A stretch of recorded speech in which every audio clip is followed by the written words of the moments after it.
Hello tout le monde, bienvenue sur ma deuxième vidéo, ou plutôt ma première, puisque la première vidéo que j'ai faite c'était surtout une petite présentation de la chaîne.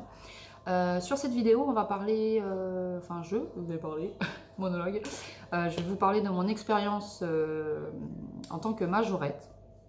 Voilà, et je vais vous donner aussi quelques petits conseils justement par rapport à toute cette expérience que j'ai depuis un petit moment maintenant. Moi j'ai commencé les majorettes à l'âge de 3 ans. À l'époque j'étais dans une équipe qui était plus twirling que majorette en Seine-et-Marne. C'était à Vaudois-en-Brie, donc les Seine-et-Marnais, je ne sais pas si vous connaissez. Voilà, j'ai rejoint l'équipe tout simplement, j'ai suivi mes deux grandes sœurs qui en faisaient également depuis toute petite.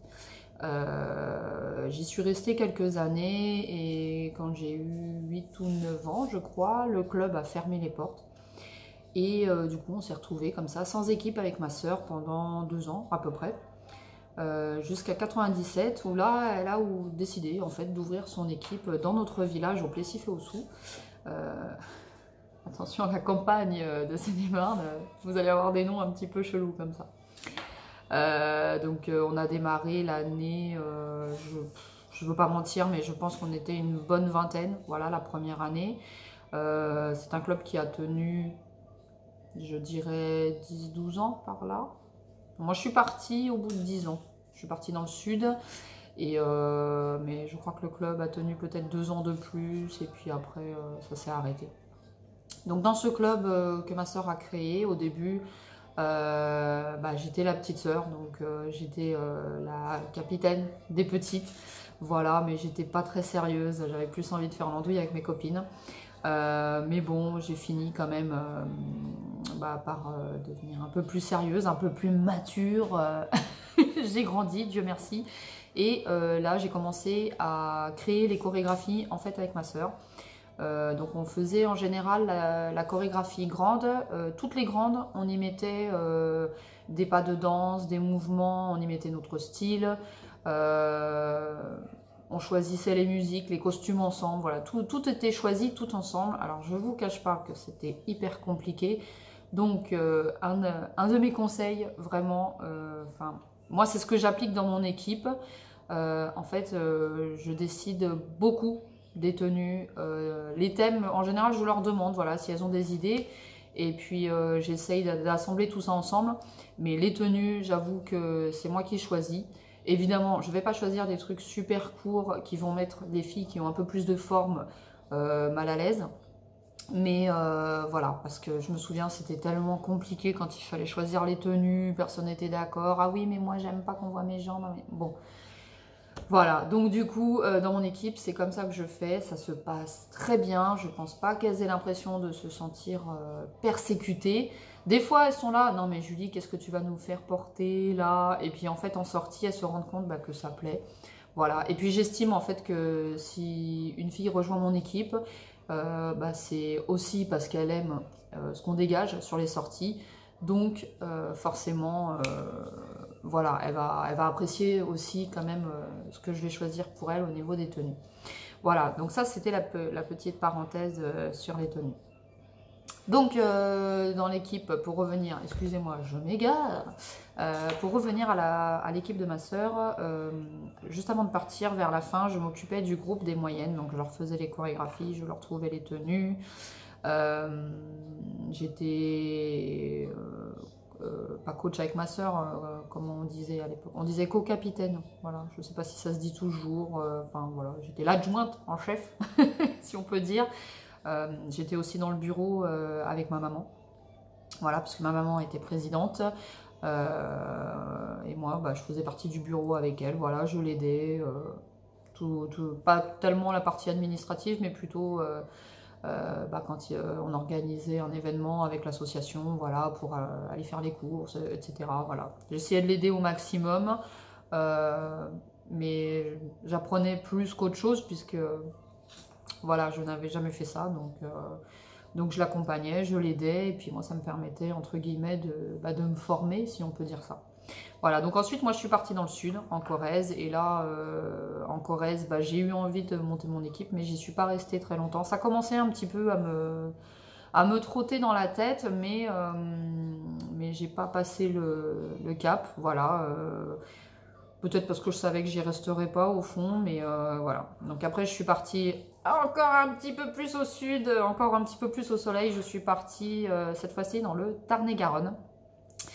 Et là, gros soutien de mon compagnon de l'époque, qui est toujours mon mari d'ailleurs. Mais voilà, il m'a beaucoup soutenu.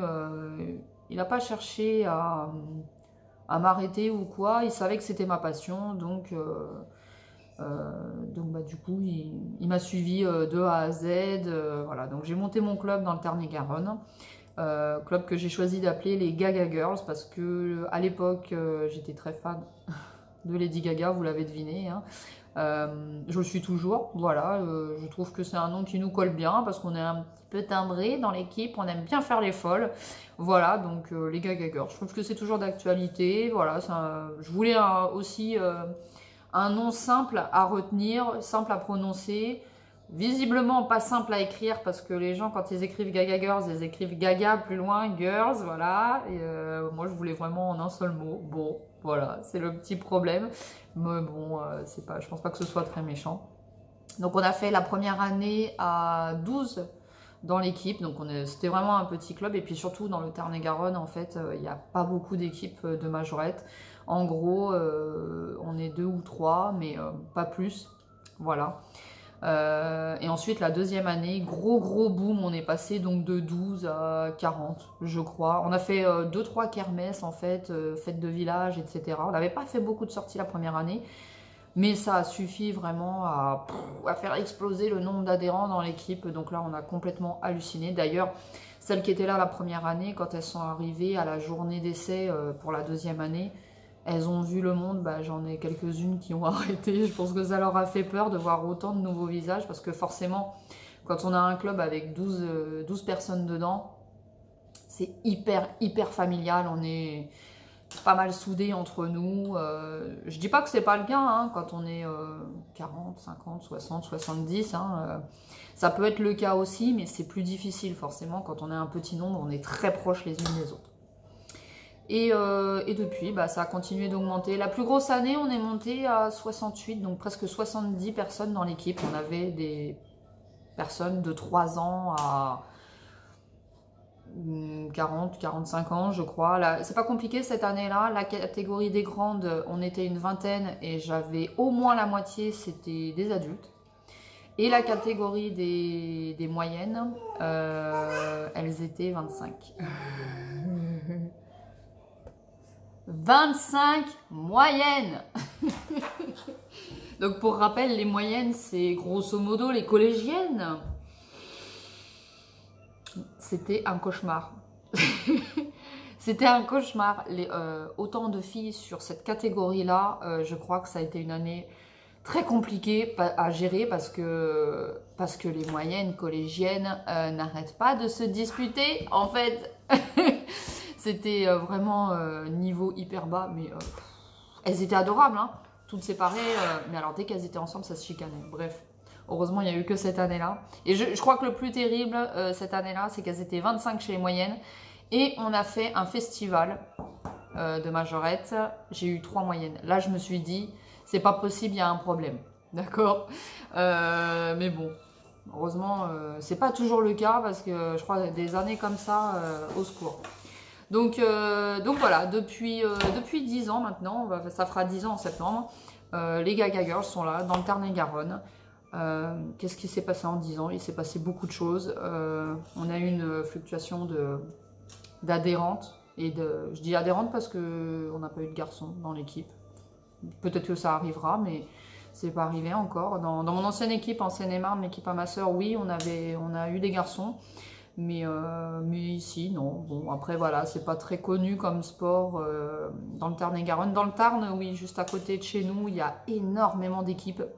Mais Tarn-et-Garonne, non, c'est pas trop connu. D'ailleurs, quand je dis que je fais majorette, en général, bah, ça surprend beaucoup parce que dans le Tarn-et-Garonne, c'est souvent, on me dit, en fait...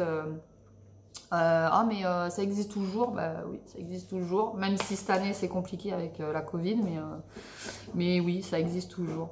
Et on a eu une année, 2 années peut-être un petit peu compliquées, puisqu'on a quelqu'un qui est parti de l'équipe qui a créé la sienne. J'en dirai pas plus parce que voilà, c'est un événement qui appartient au passé et puis maintenant c'est fini. Mais sachez que si vous faites partie d'une équipe de majorettes et que vous n'avez pas encore eu ce genre de problème, ça arrivera tôt ou tard. Voilà. Si j'ai un conseil à vous donner, détachez-vous de tout ça, n'y prêtez pas attention. Après, si vous avez envie de quitter un club pour créer votre équipe de majorettes, oui, faites-le. Mais faites-le bien, faites les choses correctement. Si vraiment vous avez envie de partager vous aussi cette passion, si vraiment vous avez envie d'avoir votre propre style dans votre club, oui, pas de souci. Mais faites les choses correctement. Ne partez pas d'une équipe en rapatriant les gamines. Et voilà, si ça ne vous est pas encore arrivé dans votre club, je vous le dis, ça arrivera tôt ou tard. Parce que ça arrive toujours. Dans le club qu'on avait en Seine-et-Marne, ça nous est arrivé. Dans le club que j'ai dans le Tarn-et-Garonne, ça nous est arrivé aussi. Je vais même vous dire, le club de ma sœur en Seine-et-Marne, on a des personnes qui sont parties du club, qui ont créé le leur pas très loin. Et de ce club, une partie est partie à créer un autre club un petit peu plus loin. Et je crois qu'il y en a eu encore un troisième après ça. Donc ça arrive. Mais voilà, il faut pas s'en rendre malade, il faut laisser faire les choses. De toute façon, c'est aussi comme ça que le sport se développe, c'est aussi comme ça qu'on se retrouve avec pas mal d'équipes dans un département. Et c'est très bien parce que du coup, on va retrouver beaucoup de styles. Voilà, mais vraiment, ne vous en rendez pas malade. Voilà, donc voilà à peu près mon vécu dans le monde des majorettes. Donc aujourd'hui, voilà. 35 ans, j'ai mon équipe depuis 10 ans qui tourne plutôt bien. Malgré la crise sanitaire, très sincèrement, je pensais démarrer l'année avec 10 gamines. Je me suis dit, c'est pas possible. Et puis en fait, on est 40 quand même, malgré tout. Bon, après, je fais des cours en visio au maximum. J'avoue que là, ces derniers temps, j'en fais un petit peu moins parce que les filles se démotivent, je le sens bien. Là, il faut vraiment que le sport puisse reprendre, qu'on puisse se retrouver tout ensemble et travailler. Mais voilà, moi je suis quand même contente, malgré tout. On arrive à continuer notre sport du mieux qu'on peut. Et qu'est-ce que je peux vouloir pour l'avenir? Que mon équipe dure des décennies encore.